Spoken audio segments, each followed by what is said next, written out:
오늘의 본문은 로마서 8장 9절에서 11절까지의 말씀입니다. 이번 주의 가족 주제는 성령님입니다. 저는 오늘 이 말씀을 묵상하면서 제 삶 가운데 저도 모르게 저의 계획과 그리고 내가 주인된 그런 삶을 살아가는 그런 부분들이 있다고 하는 것을 생각해 보았습니다.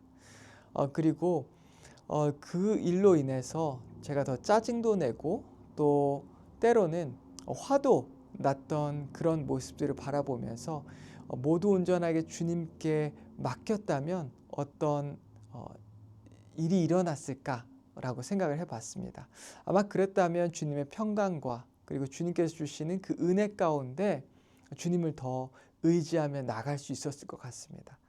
우리 모두 마찬가지인 것 같습니다. 우리 안에 분명히 성령님이 함께 하십니다. 그리고 그 성령님을 더 의지해야 하며 그 성령님과 발맞춰 가야 한다고 하는 것을 우리 기억하면서 오늘의 본문 말씀을 나눠보도록 하겠습니다. 오늘 본문은 로마서 8장에 있는데요. 이 로마서 8장 하면 이 로마서의 클라이막스와도 같은 부분 아니겠습니까? 그런데 이 부분에서 이 로마서 8장 오늘 본문을 나누기 위해서 제가 여러분께 먼저 읽어드리고 싶은 한 구절이 있습니다. 그것은 8장의 1절 첫 번째 구절인데요. 제가 읽어드릴게요. 그러므로 이제 그리스도 예수 안에 있는 자에게는 결코 정죄함이 없나니. 죄로 인해서 고통받고 있던 이 사도 바울에게 또한 우리 모든 성도들에게 어떻게 보면 정말 희망과 같이 주시는 하나님의 말씀 이라고도 할 수 있습니다. 사도 바울의 믿음의 고백이라고도 할 수 있는 것이죠.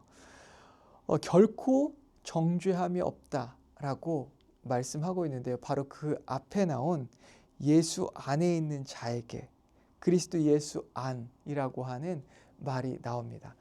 그렇다면 과연 이 예수 그리스도 안이라고 하는 것은 무슨 뜻일까요? 사도 바울은 이 바울 서신을 보면 그리스도 안, 주 안, 예수 그리스도 안 계속해서 이 동일한 표현이 반복해서 사용됩니다.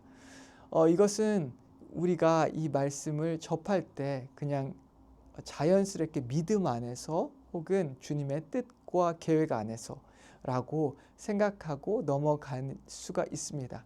그런데 이 말씀을 우리가 오늘 본문과 연결해서 과연 그리스도 안에 있다고 하는 것은 무슨 뜻인지를 함께 나눠봤으면 좋겠습니다. 먼저 첫 번째 질문인데요. 바울은 하나님의 영이 거하는 사람을 어디에 속한 사람이라고 합니까? 하나님의 영이 거하는 사람을 어디에 속하는 사람이라고 9절에 보면 말씀하고 있죠. 제가 읽겠습니다. 만일 너희 속에 하나님의 영이 거하시면 너희가 육신에 있지 아니하고 영에 있나니 누구든지 그리스도의 영이 없으면 그리스도의 사람이 아니라. 어디에 속한 사람이라고 합니까? 영에 속한 사람, 영에 거하는 사람, 그리스도의 사람. 이렇게 말을 하고 있습니다. 즉 하나님의 영이 거한다라고 하는 것은 바로 영에 속한 사람이라고 하는 사람의 가장 큰 특징은 우리 안에 그리스도의 영이 있다라고 하는 것이죠.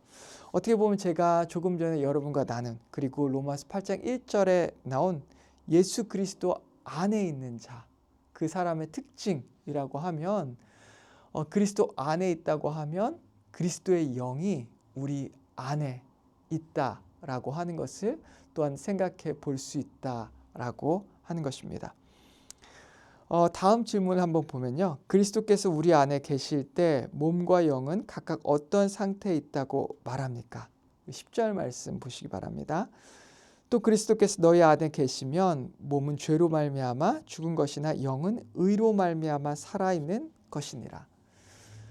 막상 이 말씀을 읽어보면 이해가 안 될 수가 있습니다. 제가 여러분을 위해서 새 번역본을 준비해 왔는데요. 한번 읽어드리겠습니다.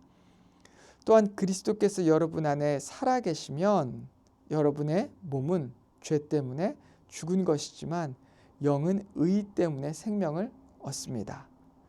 다시 한번 보면 그리스도께서 여러분 안에 살아계시면 즉 우리 안에 그리스도께서 계시면 하나님의 영이 우리 안에 있으면 놀라운 일이 일어나는데요. 비록 우리의 몸은 죽지만 우리의 영은 영원한 생명을 얻는 것이다 라고 설명을 하고 있습니다.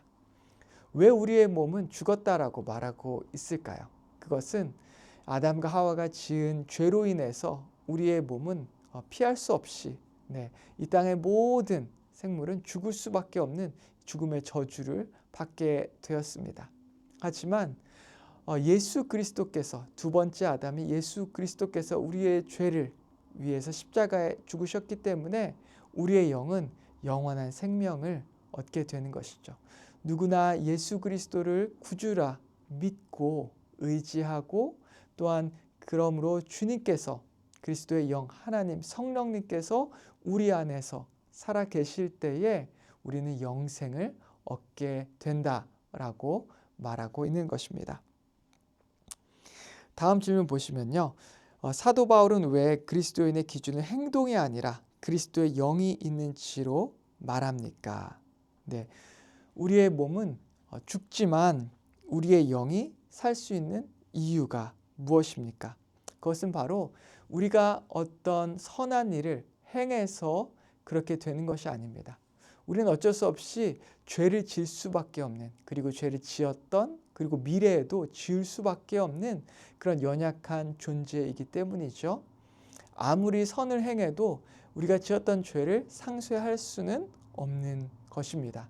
한 가지 죄만 지어도 그것은 바로 죽음에 이르는 그 죄이기 때문인 것이죠.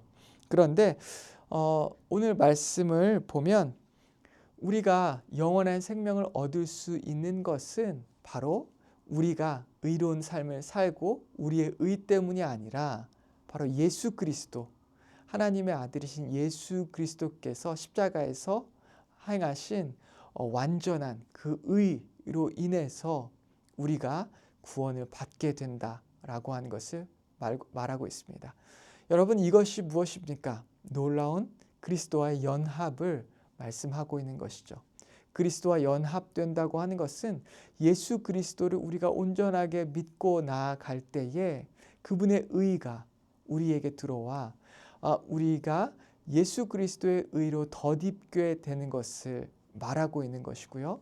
그래서 그분의 의로 말미암아 우리가 영원한 생명을 얻게 됨을 강조하며 말하고 있는 것입니다. 다음 질문을 보도록 하겠습니다. 성령이 우리 안에 거하신다는 약속은 지금의 삶을 어떻게 보게 합니까? 11절 제가 읽겠습니다. 예수를 죽은 자 가운데 살리신 이의 영이 너희 안에 거하시면 그리스도 예수를 죽은 자 가운데서 살리신 이가 너희 안에 거하시는 그의 영으로 말미암아 너희 죽을 몸도 살리시리라. 때로는 우리가 가지고 있는 우리 마음속 깊은 곳에, 생각 깊은 곳에 품고 있는 세상의 소망들이 참 많이 있습니다. 그런데 그 소망들을 잃어버리는 순간들이 찾아옵니다. 그것이 건강일 수도 있고요, 자녀일 수도 있고, 우리가 품고 있는 성공에 대한 기대, 혹은 부와 이 세상에서의 축복된 삶에 대한 기대일 수도 있습니다.